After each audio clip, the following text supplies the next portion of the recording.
মোহাম্মদ ফারুক, পড়াশোনা করছি আইন ও ভূমি প্রশাসন 16 ব্যাচ। শিবির প্যানেল থেকে আইন ও মানবাধিকার সম্পাদক পদপ্রার্থী। ও তাহলে তো আমারটা কনফার্ম। বদলে যাচ্ছে চিন্তা ভাবনা। জি জি আচ্ছা, হয়ে যাবেন। পরিবর্তন হচ্ছে মন মানসিকতার, সেই পরিবর্তনের প্রতিচ্ছবি। তিনি বিজয়ী হয়েছেন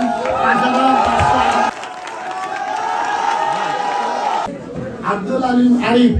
তিনি বিজয়ী হয়েছেন।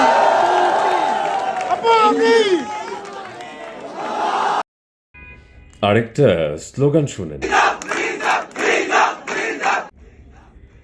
এখনকার সন্তানদের প্রত্যাশা তার মা বোনদের প্রতি।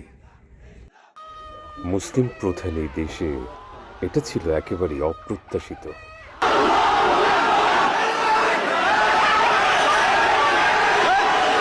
নারায়ে তাকবীর আল্লাহু আকবরের মতন একটা মহান স্লোগানের বিপরীতে ভুয়া ভুয়া স্লোগান দিয়েছিল।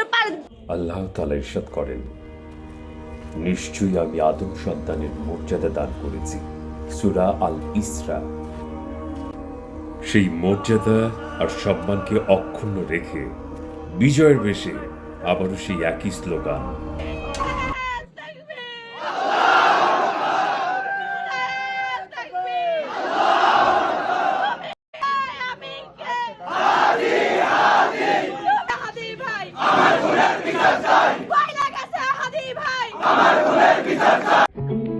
হাদি আরো যা বলেছিল, আমরা যদি যোগ্যতা নিয়ে 5-10 বছরের মধ্যে দাঁড়াইতে না পারি, এই ভিডিও, এই ছবি, এই শহীদ পরিবার, এই আহত, এদের জীবন তো শেষ।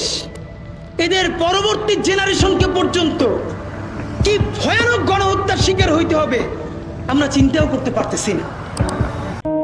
আসলেই তো সেই চিন্তাটা পরবর্তী জেনারেশন বা প্রজন্মের জন্য, মানে আপনার সন্তান, আমার সন্তানের জন্য। এবারে অতি সাধারণ একজন মানুষের অভিব্যক্তি। আমি আগে কোনো দল করতাম না, আসমান থেকে দোয়া করি আল্লাহর কাছে বাংলাদেশের জামাত ইসলামকে ক্ষমতা এনে দাও আল্লাহ। রাজনীতি করি, আমি এতদিন করে রাজনীতি করতাম, কিন্তু আজকে আদি ভাইয়ের মতো হব, মরতে প্রস্তুত। জামাতের ক্ষমতা, ইসলামকে শাসন দেখতে চাই। ইনশাল্লাহ আগামীতে জামাতকে ভোট দিয়ে ক্ষমতা নিয়ে যাবো ইনশাল্লাহ। দেশটা আমার, আপনার উত্তরাধিকার নয়, এটা একটা দায়িত্ব। জবাবদিহিতা করতে হবে আমাদের ভবিষ্যৎ প্রজন্মের কাছে। আপনি, আমি প্রস্তুত তো সেই জবাবদিহি করার জন্য? ভালো থাকবেন, ভালো রাখবেন আপনার পরিবারকে। আল্লাহ হাফেজ।